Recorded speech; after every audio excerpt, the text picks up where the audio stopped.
देशभक्त के इस खास एपिसोड में आपका स्वागत है जिसका नाम है द केरला लाइज। जो बात हम पिछले 6 महीनों से आपको बताने की कोशिश कर रहे थे, आज सुप्रीम कोर्ट ने भी वही बात कह दी कि भैया आपको अगर द केरला स्टोरी देखनी है तो बिल्कुल देखिए, शौक से देखिए, पॉपकॉर्न खाइए, लेकिन ये सोचने की गलती मत करिए, ये सोचने की हिमाकत मत करिए कि ये सच्ची घटनाओं पर आधारित है, ये एक फैक्चुअल मूवी है, this is based on facts. बिल्कुल देखिए, क्रिएटिव फ्रीडम है, आपको आजादी है, डेमोक्रेसी है, फिक्शनल मूवीज देखने की आजादी सबको होनी चाहिए, क्रिएटिव लिबर्टीज लेने की आजादी सबको होनी चाहिए, inspiration from real life event लेने की सबको होनी चाहिए, लेकिन किसी झूठ को इस तरीके से सच लेबल करने का हक किसी के पास नहीं है, किसी भी डायरेक्टर के पास नहीं है। पिछले 6 महीनों से हम यही बात बोलते आए हैं और अब आज जाके सुप्रीम कोर्ट ने भी वही बात बोल दी है। क्या हुआ है सुप्रीम कोर्ट में आज, और अब आपको इस मूवी को किस नजरिए से, किस लेंस से देखने की जरूरत है।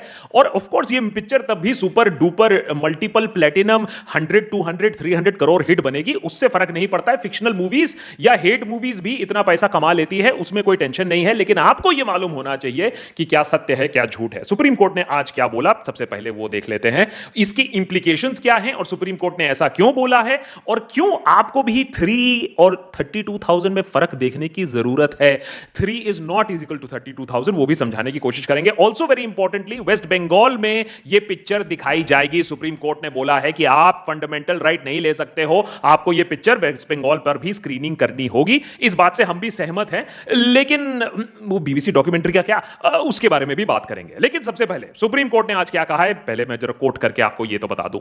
There is no authentic data to back up the suggestion that the figure of converted people is 32,000 और एनी अदर फिगर।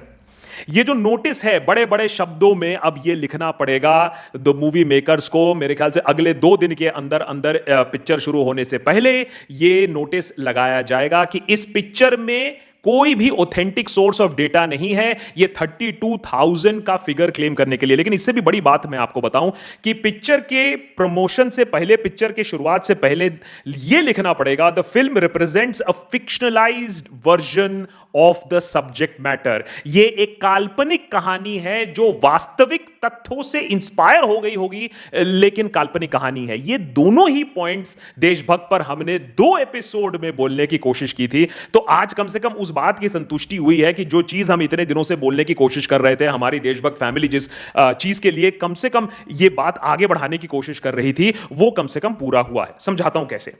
6 महीने पहले ये ट्रेलर आया और इस ट्रेलर का जो पूरा क्रक्स था वो यही था कि 32,000 मिसिंग वुमेन जो कि दफना दी गई हैं और केरला में एक बहुत खतरनाक गेम चल रहा है। ये देख लीजिए, हमारे 6 महीने पहले एपिसोड से भी हमने यही बात पूछने की कोशिश की थी कि ये 32,000 वाला फिगर थोड़ा ज्यादा नहीं लग रहा है, और अगर ऐसा कन्वर्जन हुआ है और अगर इतने लोग यहां से गए हैं तो ये तो सरकार के लिए बहुत बड़े शर्म की बात है कि इतने लोग देश से बाहर चले गए और आपकी इंटरनल सिक्योरिटी, आपकी आईबी, आपके बॉर्डर पेट्रोल को मालूम तक नहीं चला।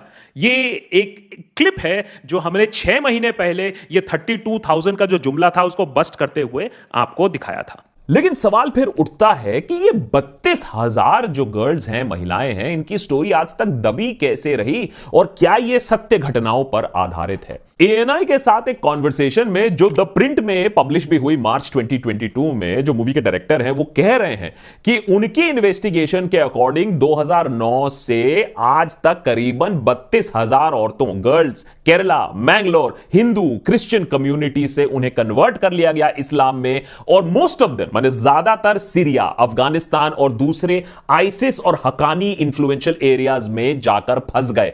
और उनका यह कहना है, एटलीस्ट इस इंटरव्यू में, दैट ये तथ्य होने के बावजूद सरकार ने कोई डेफिनेटिव एक्शन प्लान लॉन्च नहीं किया इस इंटरनेशनल कंस्पिरेसी जिसको आइसिस लीड कर रहा है उसे रोकने के लिए। वैसे तो ये ट्रेलर देख के ये भी लग रहा था कि सरकार की धोती खोली जा रही है, क्योंकि सरकार ने भी तो कुछ नहीं किया। ये सवाल डायरेक्टर सुदीप्तो सेन उठा रहे हैं, लेकिन ऑफ कोर्स प्रोपेगेंडा जिस तरीके से चलता है, जब तक मूवी रिलीज होने गई थी सरकार का कोई इसमें रोल प्ले करने की बात ही नहीं थी, जबकि ये इंटरनेशनल नेशनल मैटर है, नेशनल सिक्योरिटी का मैटर है। इसमें सिर्फ केरला की सरकार जिम्मेदार है। वो केरला में वो जो सरकार है वो जरा कंफर्टेबल सरकार नहीं है ना, तो वो सरकार को ब्लेम करना भी जरूरी है। उसके बाद आता है द मेन मूवी।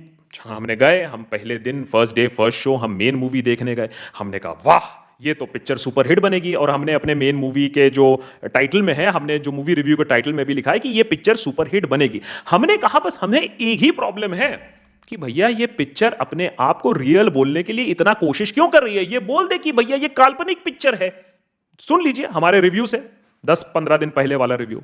तकलीफ बस इसी बात की है कि यह मूवी अपने आप को सच बताने पर तुला हुआ है, बार बार यही बोलता है। अगर केरला स्टोरी अपने आप को एक वर्क ऑफ फिक्शन बताती, loosely inspired by real life events बोल देती, तब मैं भी खुशी खुशी ये पिक्चर देखता है एडिटर के साथ है, हम भी बैठ बैठ के पॉपकॉर्न खाते, तालियां बजाते।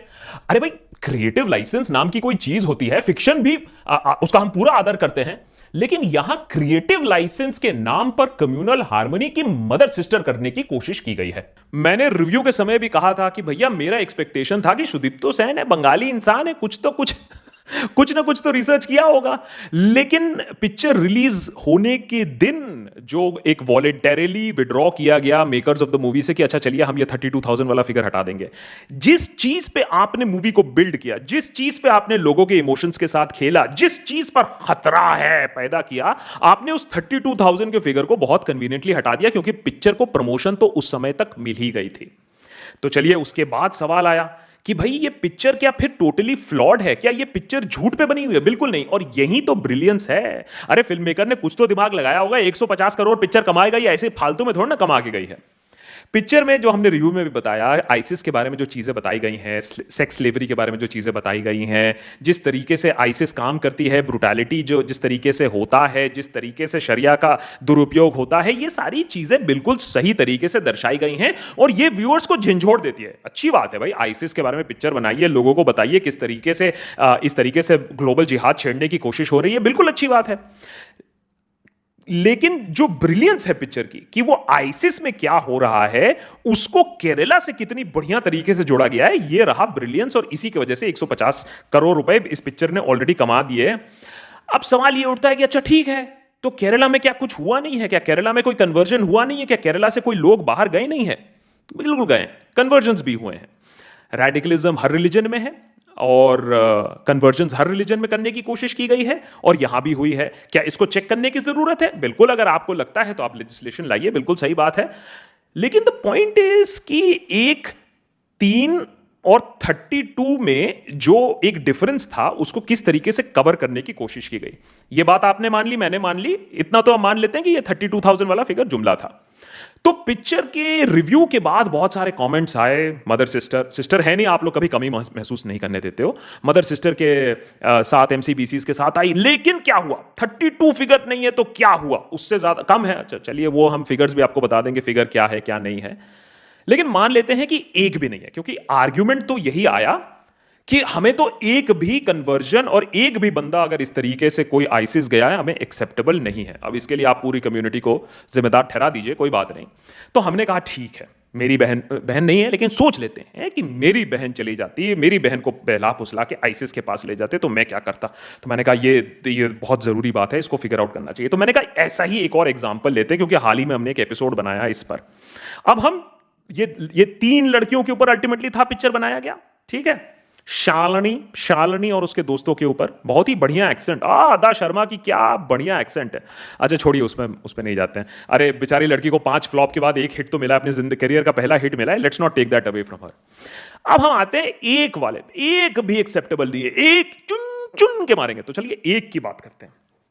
तो मैंने कहा कि हमारे देश के नेशनल सिक्योरिटी के साथ किस तरीके से खिलवाड़ हो रहा है, तो मैं कुछ हेडलाइंस आपके लिए लाया हूं। 2017 की यह रिपोर्ट है भोपाल से। BJP IT cell member amongst 11 Pakistani spies nabbed by ATS। ATS ने खुद ही बीजेपी IT सेल समेत 11 पाकिस्तानी स्पाइज को पकड़ा। 2017 का रिपोर्ट है, ABP का रिपोर्ट है। आप भी जाकर इंटरनेट पर देख लीजिए, जब तक मैं ये रिपोर्ट बना रहा हूं ये एक्टिव सारे लिंक्स की बात कर रहा हूं। 2019 में terror suspects arrested in Madhya Pradesh contacted 17 Pakistani phone numbers. One of these 3 arrested was Balram Singh, farmer Bajrang Dal leader, arrested 2 years ago in connection with the China made SIM boxes firing. Release letter on bail last year. तो पहले China के लिए spy किया, वहां से फिर छूटा jail के बाद, उसके बाद पाकिस्तान के लिए स्पाई कर रहा है, बजरंग दल का लीडर है। 2019 का रिपोर्ट है, एनडीटीवी का है, अभी तक एक्टिव है, जाकर चेक कर लीजिए, नीचे डिस्क्रिप्शन में लिंक भी, वो भी दे दूंगा लिंक। और अभी जो रिसेंटली हमने रिपोर्ट बनाया DRDO spy case, Pradeep Kurulkar ji के बारे में हमने एक पूरा एपिसोड भी बनाया है, जाके देख लीजिएगा। Arrested missile scientist with Pakistan ISI links, played saxophone at RSS shakha for 14 years. Saxophone से सेक्स रिंग में कब फंस गए कुरुलकर जी, जो कि लैब डायरेक्टर थे डीआरडीओ पुणे में। आरएसएस, बजरंग दल, बीजेपी के ये तीन खबरों को मिला के बोल दूं कि भाई ये जो संगठन है, ये जो पूरी ऑर्गेनाइजेशन है, ये तो पाकिस्तान से मिली हुई है। और कोई मूवी प्रोड्यूसर आकर एक पिक्चर बना देगा इसी संगठन के, बल्कि इनका जो रियल एजेंडा है वो पाकिस्तान है, ये पाकिस्तान की बी टीम है। अगर ऐसा कोई डायरेक्टर आएगा, सबसे पहले तो मैं कर दो कटाप मारूंगा कि भैया ये 3 एग्जाम्पल से आपने पिक्चर कैसे पूरी बना दी, आपने नैरेटिव कैसे पूरा बदल दिया। इसी तरीके का एक काम किया गया है। बैड एपल्स हमेशा होते हैं, चंपू लोग हमेशा होते हैं, पाकिस्तान जिंदाबाद स्लोगन चिल्लाने वाले भी हमेशा आपको मिलेंगे, लेकिन इसका मतलब यह नहीं है कि आप पूरा देश को खतरा में डाल दोगे कि 3-4 लोगों ने क्या किया है। हमारा देश काफी विशाल है, लेकिन यह एग्जाम्पल देने का आपको एक ही पॉइंट है, क्योंकि अगर मैं आपको फैक्ट्स दूंगा तो वो तो आपको हजम होगा नहीं, because facts are not facts. लेकिन अगर आप फैक्ट्स जानना चाहते हैं, ये शायद हमने अपने पहले एपिसोड में भी बता के रखा था कि क्या क्या चीजें हैं। US department of state country reports on terror कहती है कि हमारे पूरे देश से 66 लोग आईसिस से लिंक थे। ऑब्जर्वर रिसर्च फाउंडेशन कहती है 180 to 200 जाने की कोशिश कर रहे थे, लिंक होने की कोशिश कर रहे थे, सीरिया की तरफ जाने की कोशिश। और इंडियन होम मिनिस्ट्री का अपना फिगर है 155। इसमें से मैं भी अग्री कर रहा हूं कि एक का आंकड़ा भी अच्छा नहीं है, और हमें बिल्कुल सतर्क रहना चाहिए कि कोई भी किसी भी संगठन को ज्वाइन कर, इस तरीके के टेरर संगठन को ज्वाइन करने की कोशिश कर रहा हो तो यह बहुत रिस्की है। लेकिन आईसिस का जो पूरा एजेंडा है और पूरा मोडस है वो यही होता है कि वो लोगों को प्रेरित करता है, ये फैनेटिकल लोगों को, एक्सट्रीमिस्ट लोगों को अपने तरफ आकर्षित करता है। द केरला स्टोरी में सबसे जो डेंजरस गेम खेला गया है, आपको और मुझे यह समझाने की कोशिश की गई है ऑन फैक्चुअल बेसिस कि एक संगठन है, एक सिंडिकेट है, माने वो जेम्स बॉन्ड में जैसे होता है ना स्पेक्टर, एक हिडन ऑर्गेनाइजेशन है जिसके बारे में किसी को नहीं मालूम है, ना अमित शाह को मालूम है, ना मोदी को मालूम है, और वो धीरे धीरे लोगों को कन्वर्ट कर रहा है, डेमोग्राफिक कन्वर्जन कर रहा है। ऑफकोर्स ये सिर्फ केरला में हो रहा है, अब वो कर्नाटका में अभी हार के बाद हो सकता है कर्नाटका में भी ऐसा ही रिंग कुछ दिनों में पकड़ा जाए, क्योंकि यू सी के फॉर कश्मीर, के फॉर कर्नाटका, के फॉर केरला। तो मैं आपको ये कभी भी, हमने अपने एपिसोड्स में भी ये नहीं बोला कि मैं आपको किसी चीज के बारे में कन्विंस करने की कोशिश करूंगा, क्योंकि अगर आपके मन में एक चीज घर कर चुकी है तो आपको कोई माइका लाल आपका मन नहीं हिला पाएगा। और ये हमने रिव्यू में भी बोला था कि अगर आपको 9 o'clock न्यूज का जहर पसंद है तो ये पिक्चर आपको बहुत पसंद आएगी, और मेरा प्रेडिक्शन बिल्कुल सही निकला। उन्हीं लोगों को ये पिक्चर बिल्कुल पसंद आ रही है, क्योंकि मैं ऑनेस्टली आपको ये बात बता रहा हूं, 5 साल में जो न्यूज चैनल जो काम नहीं कर पाए, इस एक पिक्चर ने कर दिया है। उतना ठुसा हुआ है, उतना जहर एक पिक्चर में डाल के रखा है जितना 5 साल के न्यूज चैनल्स ने नहीं किया।